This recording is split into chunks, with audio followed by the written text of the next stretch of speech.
اقرأ خيرا ورتل القرآن اصبح بصوتك اسمع الأكوان.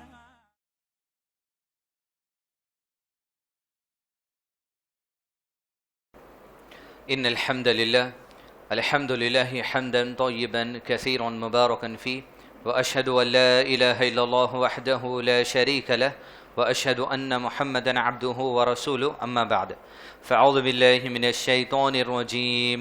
بسم الله الرحمن الرحيم. إن في خلق السماوات والأرض واختلاف الليل والنهار. بسم الله الرحمن الرحيم. رب اشرح لي صدري ويسر لي أمري واحلل عقدة من لساني يفقهوا قولي. اب تمام سامعین اکرام کا اس سلسلے وار concept and message of every رکوع کے پروگرام کی 6ویں نشست میں استقبال ہے. السلام علیکم ورحمۃ اللہ وبرکاتہ. کل تک ہم سورہ بقرہ کے 19 رکوع تک کانسیپٹ دیکھ چکے ہیں اور اس کے ساتھ ساتھ ہر رکوع سے ایک پیغام حاصل کرنے کی کوشش کی. آج انشاءاللہ سورہ بقرہ سورہ نمبر 2 کے 20ویں رکوع سے آغاز کرتے ہیں. 20ویں رکوع میں جو آیتیں ہیں وہ آیت نمبر 164 سے لے کے 167 تک ہے، جس کا کانسیپٹ اس طرح ہے کہ اس رکوع میں اللہ عز و جل نے اللہ سبحانہ و تعالیٰ کی وحدانیت اور اس کی قدرت کے مظاہروں کا تذکرہ کیا ہے. اس رکوع میں قیامت کے دن مشرکین کے جو حالات ہونے والے ان کے گناہوں کے بدلے میں، اور اللہ عز و جل کے دربار میں کیسے بے سہارا کھڑے رہیں گے، جبکہ دنیا میں اپنا کوئی سہارا بنا چکے تھے، لیکن آخرت میں اللہ سبحانہ تعالیٰ کے سامنے جہاں سارے سہارے ان کے ٹوٹ جائیں گے، وہ کیفیت بیان کی گئی ہے. اس کے علاوہ کفار اور مشرکین کی پیروی کرنے والوں کے ٹھکانے کا تذکرہ بھی ہے کہ دنیا میں جو لوگ شرک کرتے تھے اور لوگوں کو بھی شرک کی دعوت دیتے تھے، ان کے جو پیروکار ہوں گے ان کا کیا حشر ہونے والا ہے، ان کا کیا ٹھکانہ ہونے والا ہے، اس کا بھی تذکرہ اس رکوع کے اندر کیا گیا ہے.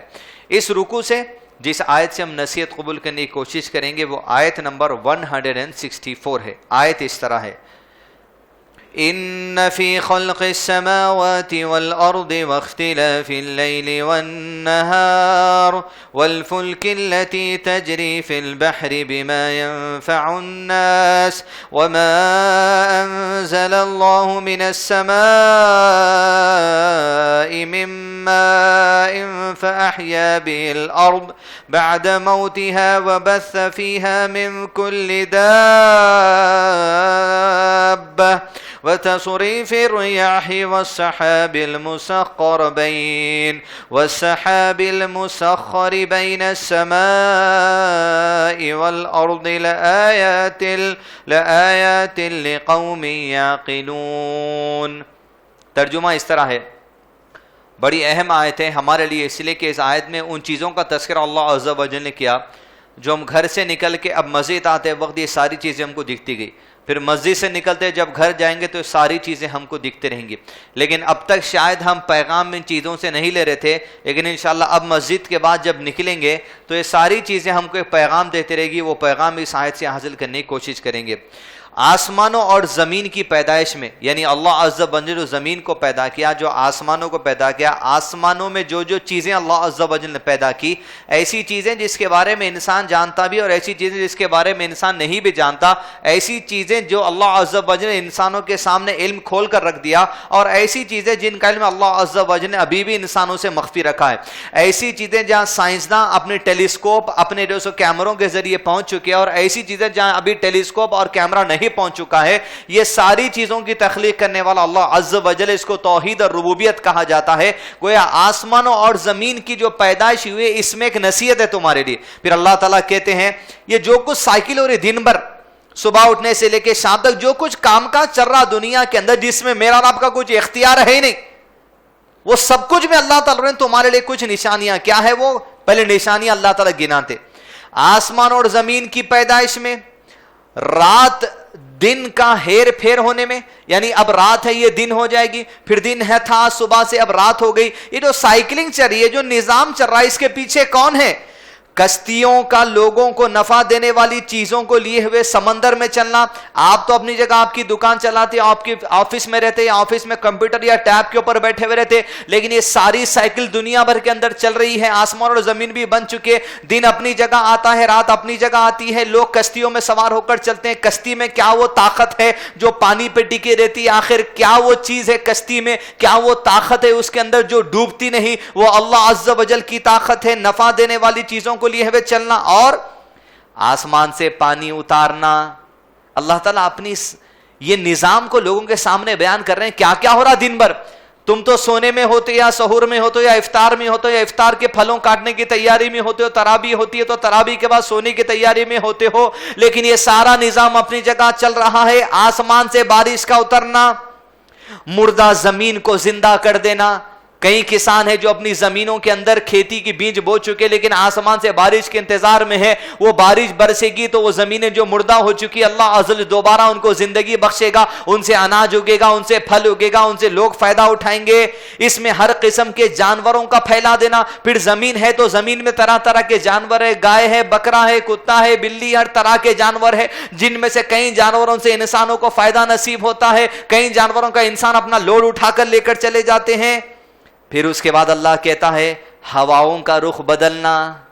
ہم تو اپنی جگہ بیٹھے ہوئے تھے, ہم تو اپنے کانوں میں بیٹھے ہوئے ہوا کے انتظار میں ہے کہ گرمی جو وحشت ہو رہی ہے ہوائیں آ جائے, لیکن ہوائیں کبھی اس رخ سے آتی ہیں, کبھی اس رخ سے آتی ہیں. نظام کی طرف ذرا غور تو کر دیکھو. تم اپنی زندگی میں ہے کہ بس تم سے گرمی دور ہو جائے, لیکن نظام کون چلاتا ہے؟ یہ ہواؤں کو حکم کون دیتا ہے؟ یہ ہواؤں کا آنا جانا. اور پھر ہواؤں کے بعد بادلوں کا خوشخبری لے کر آنا. یہ بادل کس کے حکم سے آ رہے ہیں؟ یہ سائیکل کہاں سے چلنے والی ہے؟ نظام کیسے ہو رہا ہے؟ یہ کون اس کے پیچھے ہے؟ کون سی طاقت اس کے پیچھے ہے؟ جو آسمان اور زمین کے درمیان مسخر ہیں. کون؟ بادل. زمین اور آسمان کے درمیان بیچ میں کلاؤڈز رہتے جہاں سے بارش بدلتی, تو بیچ میں ان کو کون سنبھالے ہوئے ہیں؟ اللہ عز و جل. تمام اپنی تخلیق کے کچھ چیزیں بیان کر کہ ہواؤں کا آنا جانا ہو رہا, آسمان سے بارش بدل رہی, ہوائیں کبھی آ رہی, بادل کبھی آتے, بارش برستی, زمین جو مردہ ہو گئی وہ زندہ ہو جاتی, کشتیاں اپنی جگہ چل رہے ہیں. اپنے چند تخلیقات کو, چند نظام کو اللہ تعالیٰ بیان کر کے مجھ اور آپ سے سوال کرتے ہیں, ان تمام چیزوں میں جو آپ کے سامنے مختصر اللہ تعالیٰ نے بیان کی ہمارے سامنے, ان تمام چیزوں میں, اس تمام نظام میں عقل مندوں کے لیے اللہ کی قدرت کی کچھ نشانیاں ہیں. کس کے لیے؟ عقل مندوں کے لیے. صبح نیند میں سے اٹھے, جمائی لے لیتے ہوئے جو سو ظہر کی نماز پڑھ لیے, پھر تھوڑی سستی میں جو سو پھر عصر کی نماز پڑھ لیے, پھر اتنے میں افطار آئی تو ذرا جوش آتا. بس اپنی زندگی میں ہم مست اگر ہیں تو علامہ اقبال نے کہا تیرے امیر مال مست ہے, تیرے غریب حال مست ہے. امیر اپنے مال میں مست ہے, غریب اپنے حال میں مست ہے. کیسے سے کیسا غریب رہنے دو, رکشے والا, کچرا اٹھانے والا, کچھ بھی, کیسے سے کیسا امیر رہنے دو, بس اس کی زندگی میں ایک چیز ہونا ضروری ہے. گھر میں کہیں ٹی وی رہا تو, ٹی وی نہیں ہے تو اگر 4G جیو کا بھی مل گیا تو آج انہیں زندگی کو ڈال لے سکتا. تیرے امیر مال مست ہے, تیرے غریب حال مست ہے. لیکن اللہ عز و جل نشانیوں کو بتاتے, یہ تو تمہاری زندگی میں روز ہونے کی باتیں ہیں نا. تمہارے گالوں کو ہوا آئیں کہ جب چھیکڑ جاتی ہے, تمہارے سر کے بال جب ہل جاتے ہیں, یہ ہواؤں کا رخ آنا جانا, ریس میں نشانیاں. غور کرو, یہ کشتیوں کا سمندر میں چلنا, یہ آسمان سے بارش کا برسنا, یہ زمین سے اناج کا اگ جانا, مردہ زمین کو زندہ کر دینا. تمہاری کوئی طاقت ہے اس میں؟ کچھ طاقت نہیں ہے تمہاری اس کے اندر. صرف تم آسمان کی طرف دیکھ سکتے ہو, وہ بھی اللہ کی دی ہوئی طاقت سے کہ آسمان سے بارش برسا دے. اے عقل مند لوگوں, اس میں نشانیاں ہیں کہ سارا نظام چلانے والا کون ہے؟ اللہ عز و جل. اپنے رب کو مت بھول جاؤ. ساری کائنات کا جو نظام, اس میں سے چند نظام اللہ تعالیٰ بیان کیے تاکہ عقل پکڑ لو. اور اگر میں اور آپ ان کی طرف توجہ دے کر اللہ عز و جل یاد نہیں آتا, یہ ہواؤں کو دیکھ کر, یہ بادلوں کو دیکھ کر اگر لوگوں کو یاد آتا ہے تو مرچی پکوڑے تلنا یاد آتا ہے. لیکن اگر ہواؤں کے آنے سے, بارش کے برسنے سے, بادل کے گرجنے سے, مردہ زمین کو زندہ ہوتے ہوئے دیکھنے سے اگر انسان کی زبان سے اللہ کی حمد نہیں نکلتی, اس کی تعریف نہیں نکلتی, اس کی ثنا نہیں نکلتی, اس کی کبریائی نہیں نکلتی, اپنے رب کو یاد نہیں کرتا, توحید ربوبیت کو تازہ نہیں کرتا, تخلیق کرنے والا اللہ عز و جل ہے, نظام چلانے والا اللہ عز و جل ہے, اس کے سامنے سجدے ریز نہیں ہو جاتا, یہ نعمتوں کو دیکھ کر اس کی شکر گزاری نہیں کرتا، تو اللہ تعالیٰ نے کہا اس میں تو خالی عقل مند کے لیے نشانی ہے، اور اگر کوئی آدمی اللہ عز و جل کی کبریائی بیان نہیں کرتا، اس کے ایمان کو تازہ نہیں کرتا، تو یہ آدمی عقل مند نہیں ہے۔ اب اپنا اندازہ لگا لینا، اپن ہے نہیں عقل مند ہے؟ کیا فرق ہے کسی جانور کے جو زمین پر جانے میں، اور کیا فرق ہے کسی انسان کے زمین پر چلنے میں؟ کہ نشانیات کو دیکھ کر، یہ موسم کو دیکھ کر، یہ جو نظام دنیا کے اندر چل رہا ہے جس میں میرا آپ کا رتی برابر اختیار نہیں ہے، کوئی ہماری چل نہیں سکتی اس پہ، اس نظام کو پیدا کرنے والا اللہ عز و جل ہمارے سامنے کہتا ہے عقل مند کے لیے نشانی۔ اگر ہم عقل مند ہے، یہ سما کو دیکھ کر اللہ عز و جل کی ثنا، اس کی حمد، اس کی کبریائی، ایمان میں اگر تازگی آ رہی تو سمجھو عقل مندی کا مظاہرہ ہو رہا۔ نہیں تو ایک ایسا فلیٹ ہونا، فلیٹ 4th فلور پہ ہونا، اور 5th فلور کے اوپر پینٹ ہاؤس مل گیا تو اچھا ہے، وہاں سے ہوائیں اچھی آتی، سورج نکلتا تو اچھا دکھتا، جھاڑا نکلتے تو اچھے دکھتے، پرندوں کی آوازیں اچھا دکھتے، تو تم عقل مند کا مظاہرہ نہیں ہو رہا، اس لیے کہ اگر وہاں بیٹھ کر پینٹ ہاؤس پہ تم رب کی کبریائی، اس کی یاد تازہ ہو جاتی تم کی، تو ایک سے ایک پینٹ ہاؤس بنا کے اوپر چڑھ جاؤ تم۔ لیکن اگر وہ پینٹ ہاؤس سے تم صرف اپنے سما کو سہانا کرنا چاہتے، تو یہ بات جو سو اللہ عز و جل کہتا ہے عقل مند کے لیے نشانیاں ہیں اس میں۔ بدعقل جو ہے وہ خالی جو سو اپنی دنیا کو جو سو خوش کرنے کے لیے کسی فلموں میں کوئی چیز دیکھ لے کہ پینٹ ہاؤس پکڑ چڑھنے والا ہے، تو کوئی فائدے کی بات نہیں۔ اس لیے کہ اللہ عز و جل کی جو کچھ بھی نشانیاں ہمارے سامنے بیان کی ہیں عزیزان ملت، اس میں پیغام ہے۔ پیغام اس طرح ہے، پہلا تو یہ سورج کو روز دیکھتے، چاند کو روز دیکھتے، ستاروں کو روز دیکھتے، یہ تو دیکھتے بھی آ رہے ہیں، یہ سب کچھ کو تو روزانہ دیکھتے۔ سورج دکھتے نہیں دکھتا روز، نہیں بھی دیکھے تو دھوپ آ کے بتا دیتی ہے، انہیں بول دیتا میں نکل گیا بول کے۔ چاند تو روز دکھتا، نہیں بھی اگر دیکھ رہے ہیں تو اگر بستی کبھی لائٹ بند ہو گئی تو محسوس ہو جاتا آپ کو زمین پہ جب اس کی چاندنی، اس کا نور پڑتا۔ یہ جو نشانیاں ہیں، اب جب مسجد سے نکلیں گے آپ، جھاڑاں دکھیں گے، آسمان میں ستارے دکھیں گے، وہ دن اور رات کیسی آ گئی وہ دکھیں گی، چاند دکھیں گا، کل صبح سورج کا بھی انتظار کریے۔ یہ ساری مخلوق، سارا نظام جو دنیا کے اندر ہے، وہ آپ کو آج سے پیغام دیتا چلا جائے گا، سنو ہم یہ پیغام تم کو دیتے ہیں۔ وہ ہر مخلوق سے آج سے پیغام لینا شروع کر دیجئے، اور زبان پر اللہ کی حمد و ثنا، اس کی کبریائی، اس کی تعریف اور اس کی ذات کو برتری جو حاصل ہے، ہمارے ایمان میں اگر تازگی ہو رہی تو فائدے والی بات ہے۔ ساری مخلوق اللہ تعالیٰ تذکرہ کر رہے ہیں، سورہ حج سورہ نمبر 22 آیت نمبر 18 میں بڑی اہم آیت ہے، یاد رکھیے۔ ہر مخلوق، یہ جو جھاڑ لگائے مسجد کے اندر، یہ پیغام دیکھا آپ کو اس وقت ابھی۔ بسم اللہ الرحمن الرحیم، ألم تر أن الله يسجد له من في السماوات ومن في الأرض؟ ألم ترى، کیا تم نے نہیں دیکھا؟ نہیں دیکھے تھے اب تک، اب دیکھو۔ ألم تر أن الله يسجد له من في السماوات ومن في الأرض والشمس والقمر والنجوم والجبال والشجر والدواب وكثير من الناس۔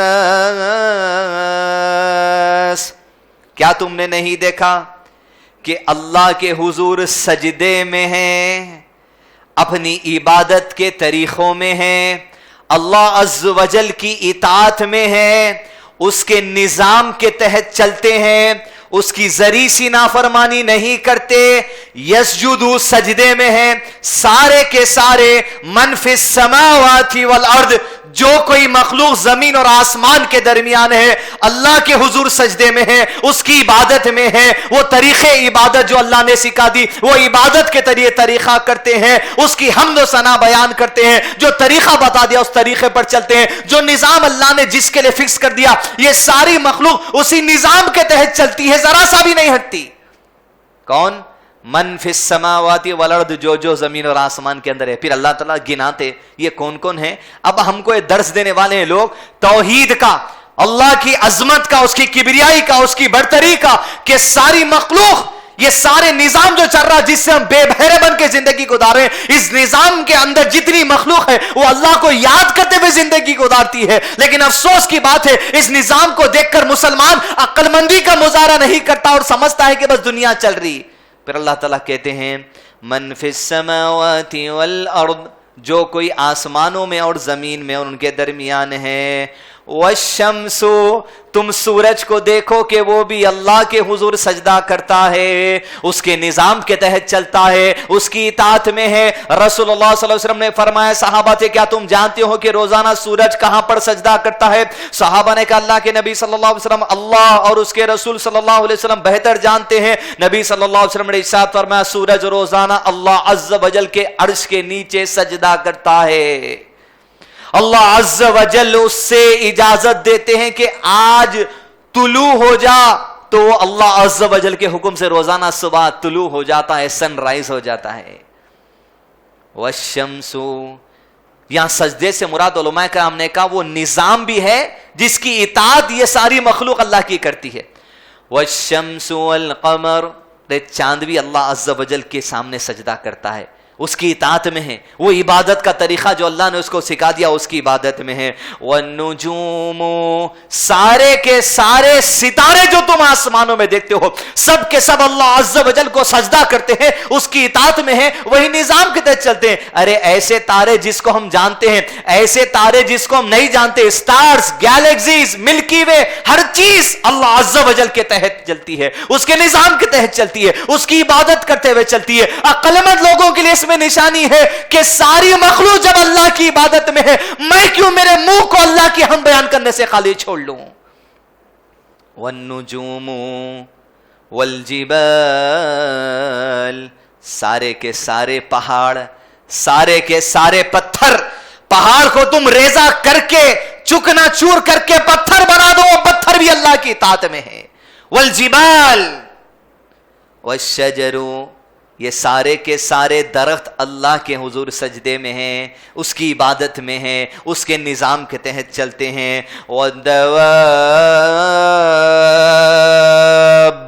سارے کے سارے جانور اللہ کے حضور سجدے میں ہیں، سارے کے سارے جانور اس کی عبادت میں ہیں، سارے کے سارے جانور اس کے نظام کے تحت اپنی زندگی گزارتے، نافرمانی نہیں کرتے۔